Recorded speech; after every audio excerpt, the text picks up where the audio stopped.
So we're eager to visit with you today. We want to help you to understand that the laws of physics that you understand, like the law of gravity, which is consistent, you don't have to go to a school about gravity. They don't say to you in your first days in school, you know, if you don't come to this class, you could fall up. Many, many children are missing. Because the law is consistent. It works the same for everyone. And you learn to utilize the law to your advantage. And the law of attraction is such a law. It is utterly consistent. It never makes an exception, and it never makes a mistake. So you have to figure out how to work within the laws of the universe. We cannot talk about the law of attraction without introducing to the subject the word momentum, because law of attraction is the reason that momentum exists. When you give your attention to something for as little as 17 seconds, at that 17-second point, there is a momentum that is discernible as another thought like it joins it, and so forth. So the more you focus, the more momentum. But the most important thing to understand about the way momentum works is that when you are sleeping, you have a reprieve of the momentum. In other words, your beliefs are in suspension while you sleep, which means the momentum of them, the law of attraction momentum of them, is slow to non-existent depending upon how well you are sleeping. So what that means is when you awaken in the morning, you have the opportunity to reestablish, if you want to, a vibrational starting point that law of attraction will begin to respond to right away. Now, usually when you wake up in the morning, you remember what you were thinking about yesterday, or more important, you re-achieve the emotional feeling place of what you were feeling yesterday. It's like, oh yeah, I remember I'm not happy. Or, oh yeah, I remember I'm lonely. I'm lonely now. Or, oh yeah, I remember I'm confused. But what we want you to realize is that you don't have to be the same lonely today that you were yesterday, because that night's sleep changed the momentum. But when you wake up in the morning and you deliberately, and you do, call those same people, talk about those same things, focus in the same ways, you reactivate your vibration much as it was before, but you do not have to do that. And that is the most important thing. We want you to realize that you are at a new starting point in every moment. But it is unlikely for you to begin to think all new thoughts when you wake up. Some of you have suggested a lobotomy. We don't recommend it, because there are many things that you believe that are serving you really well. You just want to become a better sifter. You want to become a better discerner. You want to become better at caring about how you feel and then focusing in ways that accomplish that. If we can, in some way, offer enough words don't teach, and analogies, words don't teach, and conversation, words don't teach. We've enjoyed this interaction immensely. That if we can offer enough that will to stimulate within you the awareness that your point of attraction is everything, because you are the center of your universe, and that you are the perceiver of it, which means you are the vibrational interpreter of it. You translate your vibration into the reality that you are living, into what you are seeing and hearing and smelling and tasting and touching. If we can convince you that since all those things are true, that the only thing that matters to you is how you feel. If you can leave this room with a new determination within you that you now, more than ever before, care about how you feel and mean to do something about soothing yourself. Esther was on an airplane last week, going from Boston back to San Antonio. And there was a beautiful family sitting in front of her, a mother and a child about 6 years old, and two little twin boys who were about 2, maybe, if even. They were walking, sort of kind of talking. And they were all strapped into their 4 seats. And Esther was sitting right behind the mother. And when the airplane took off, one of the little boys across the aisle from his mother was terrified. It was probably his first flight, and the roar of the engine, the sound of the machine, the feeling of it on the runway, he was hysterical. And he wasn't spoiled. He was hysterical. He was frightened. It was a new experience, and the power of the airplane scared him. His mother and the flight attendants looking right at his mother like, do not get out of your seat. Do not get out of your seat. And Esther is thinking, if I were that mother, I would be out of my seat now. So the airplane got in the air, and once it was stable, long after Esther thought it was stable, the flight attendant gave her the knowing nod, like, now that your child is out of oxygen. So now, mother moved over into his seat and held him tight in her arms, just tight in her arms, kissing the back of his head and holding him tight in her arms.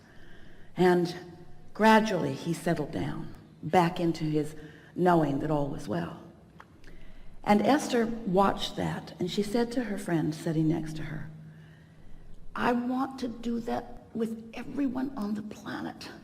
I want them to sit on my lap, and I want to hold them in my arms, and I want to say, it's okay. It's okay. Everything's okay. Everything's okay. Everything's okay. She wants to do it to herself. She wants to soothe herself into a point of attraction that allows her what she wants and deserves. She wants you to be soothed into a point of attraction that allows you what you want and deserve, because that is the only missing factor. How you feel, how you feel. If you're terrified, if you're angry, if you're resentful, if you're depressed, if you're aggravated, if you're overwhelmed, those negative emotions are you beating up on you. Now, it doesn't feel like that to you. It feels like somebody else is doing it. Esther was pretty mad for a minute at the flight attendant who was just doing her job. But it made Esther want, with everything that she is, to just make sure that she takes care of feeling good. In other words, someone asked us the best question that has ever been asked a few weeks ago. And the question was, Abraham, how do you get rid of doubt? And we said, you get rid of it before it starts, which was so annoying. Because when you're in the middle of it, that answer doesn't apply. How do I get rid of it before it starts when I've already got it? And we say, well, eventually you're going to sleep, and you're going to get up tomorrow, and tomorrow you're going to soothe yourself better so that doubt never gets started. Doubt will never get a foothold if you're watching what you're doing. So Esther began applying that to herself. She woke up every morning with a determination that she was going to find a good feeling place and that she was going to maintain it as long as she could. And she, for the first day, she didn't even get out of bed before it was too late. The second day it was better. The third day she didn't make it through breakfast. In other words, it took quite a while of Esther caring more about how she felt than tending to emails, caring more about how she felt than tending to what was going on with other people. In other words, you've got to put yourself first. You've got to be so selfish.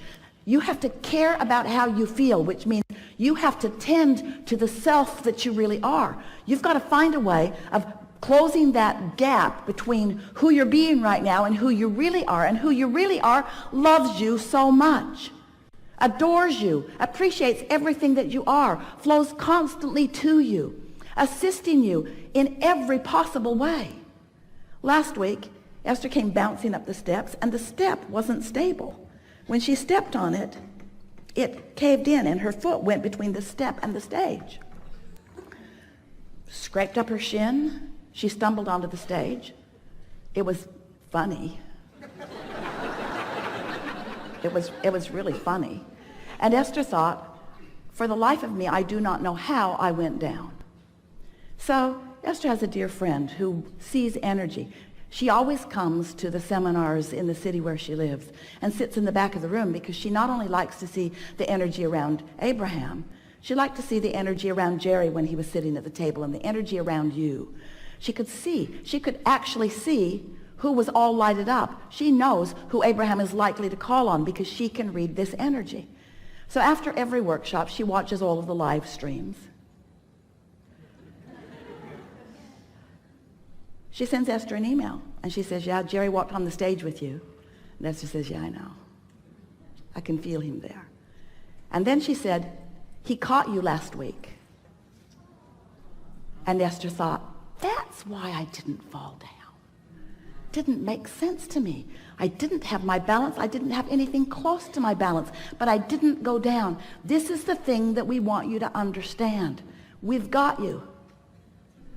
But if you're not knowing that, if you're mad at yourself, then you don't let us get you. You prevent yourself from receiving the inspiration. Do you know when you yawn? That's because you need more oxygen, and we yawn you.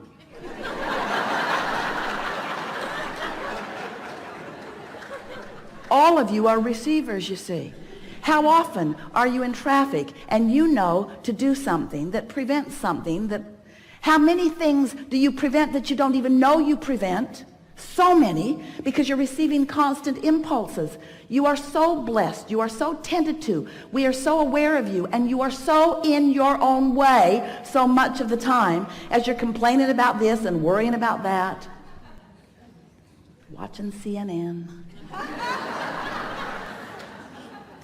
So we want you to know that you are the focal point of so much awareness, and that when you ask for something, we all know it. And we see clearly the path for you to move from where you are to where you want to be. And you know what? You want it to be a direct path. We don't. We want you to have fun along the way to the path. We want you to pick up more things along your physical trail along the path. We want you to gain more clarity along the path. We want you to continue to feel your vortex full of more things that you want along the path. Because you know why? It's a very long path. You know why? It's a path of eternity. So you keep being in such a hurry to get over there. I really want to be over there. I'm not happy over here. Then you're not ever going to get over there. Can't get over there. Can't get there from here. If you're unhappy over here about what's over there that you don't have over here, you can't get over there. So what we want you to understand is that it's never about getting over there. It's about preparing over here so that over there can come over here where you are. Did you get that? Because this is about law of attraction. This isn't about law of assertion. It's not law of getting things done. It's not the law of proving worthiness. It's the law of attraction. It's about you finding some way to think some sort of thought, to get on, to hold yourself on your own lap and soothe yourself. I am a good person, and I am doing well, and all is really well, and it's getting better. And I am figuring this out, and things are going my way. And I'm getting clearer every day, and I'm having fun in the process of doing this. And I'm understanding the creative process, and I know that this is a universe based upon attraction, and I know about vibration, and I know what I'm doing with vibration. I'm getting better at it every day, and there's evidence every day that lets me know that. As you soothe yourself, as you do something about tending to your point of attraction, which is all that matters, because everything else is already done, you see. It's like sometimes, we'll just give you a sort of analogy. You've asked for it, and you're summoning it, but you've got your shield up, your cloaking device. You've got your umbrella up, old style. You've got your umbrella up, and everything that you want is flying to you, but you're deflecting it with your habits of thought, with your bogus, ridiculous habits of thought, like unworthiness or unreadiness or not in the right placeness or being mad at somebody else. So we're eager to talk with you about whatever is important to you. Nothing is off limits.